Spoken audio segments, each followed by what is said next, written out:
Hi, this is ஷப்னாஸை. நாங்கள் இன்றைக்கி பிள்ளைகள் அடம் பிடிக்கிற நேரத்தில் ஒரு விஷயத்தை கேட்டு அழுதால், அடம் பிடித்தால் நாங்கள் என்ன செய்கிறது அப்படின்றத பற்றி பார்ப்போம்.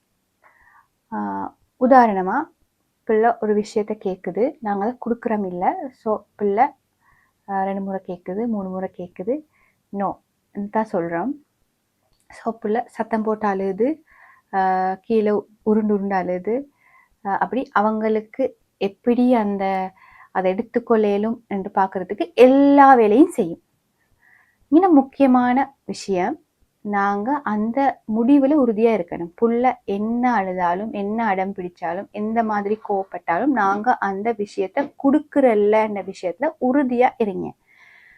அப்படி இல்லை, இன்கேஸ் பிள்ளை அழுதுன்னு சொல்லி, பிள்ளை கோவப்படுது, பிள்ளை பாவம் என்று சொல்லி நீங்கள் அந்த ஒரு சந்தர்ப்பத்தில் எக்ஸ்கியூஸ் பண்ணி பிள்ளை கேட்குறத கொடுத்தீங்கன்னு சொன்னால், அதே வேலையை அந்த பிள்ளை திரும்ப திரும்ப திரும்ப செய்யும். அதில் எந்த சந்தேகமும் இல்லை. பிள்ளைகள் சரியான புத்திசாலியான பிள்ளைகள் தான் இருக்காங்க. ஸோ பிள்ளை நிச்சயமாக அதை திரும்ப திரும்ப செய்யத்தான் போக போகுது. ஸோ உங்களோட முடிவில் உறுதியாக இருங்க. நீங்களும் சரி, உங்களோட பார்ட்னரும் சரி, உங்களோட வீட்டில் உள்ள அடுத்தாக்களும் சரி, இந்த விஷயத்தை அவங்களுக்கும் தெளிவுபடுத்த முயற்சிங்க. பிள்ளை அழுதாலும் என்ன சொன்னாலும் சரி, ஒரு விஷயத்த பிள்ளைக்கு கொடுக்கலன்ட்டு நீங்கள் முடிவெடுத்தீங்கன்னா என்ன நடந்தாலும் கொடுக்காதீங்க. அது முதலாவது விஷயம். அடுத்தது, அவங்கள காம் பண்ணுறது. உதாரணமாக, பிள்ளை சில நேரம் அல்லது பெரட்டி அக்ரெசிவாகவும் பிஹேவ் பண்ண முயற்சிக்கும். அப்படியான சந்தர்ப்பங்களை நாங்களும் கத்தி, நாங்களும் சத்தம் போட்டு, நாங்களும் அவங்கள அடிக்க வெளிக்கிட்டோம்னா அந்த பிரச்சனை பெரிய இஷ்யூவாக மாறும். அந்த மாதிரி சந்தர்ப்பங்களை அவங்களோட கூட இருங்க. அவங்க அழுகிற நேரம், அவங்க கஷ்டப்படுற நேரம், அவங்க கோவமாக கத்துற நேரம் அவங்களோடையே இருங்க.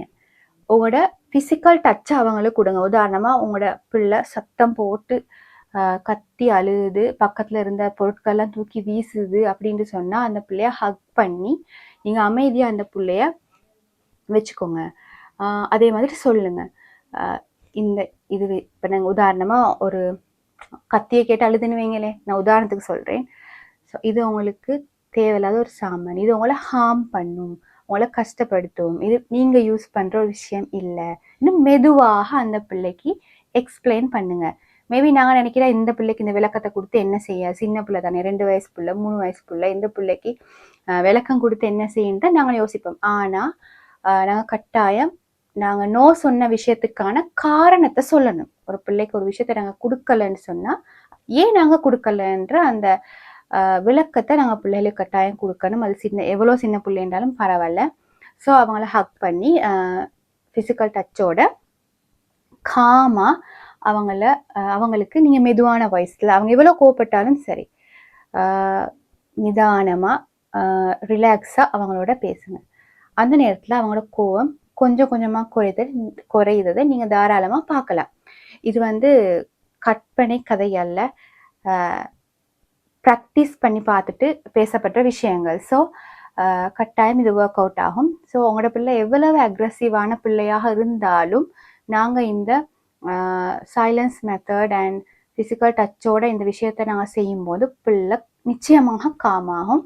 ஸோ அந்த பிள்ளை உணர்ந்து கொள்ளும், சரி ஓகே, நான் அழுது எந்த பிரயோசனமும் இல்லை, எனக்கு அந்த பொருள் கிடைக்காது. அந்த கிளாரிஃபிகேஷனுக்கு பிள்ளை வரும், அந்த முடிவுக்கு பிள்ளை வரும். அதுக்கு பிறகு திரும்பவும் அந்த விஷயத்தை கேட்காது. நாங்கள் இந்த மாதிரி அடம் பிடிக்கிற பிள்ளைகளை ரோங்காக டீல் பண்ண போனால் தான் அது சீரியஸாக போகிறது. அதனால் சரியான முறையை கையாண்டு இந்த பிள்ளைகளோட நாங்கள் டீல் பண்ணுவோமாக இருந்தால் இந்த பிரச்சனையை எங்களுக்கு ஆரம்பத்திலேயே இல்லாமல் ஆக்கிக்கொள்ள முடியும். ஸோ இந்த வீடியோ பிரயோசனமாக இருந்திருக்குமென்னு நம்புகிறேன். உங்களுக்கு ஏதாவது டவுட் இருந்தால், இதை பற்றி இன்னும் தெளிவு வேணும் வந்தால் கட்டாயம் கமெண்ட்ஸில் கேளுங்க. என்னால் முடிஞ்ச அளவு இதற்கு முடியுமான விளக்கங்களை வழங்குவேன். Thank you so much.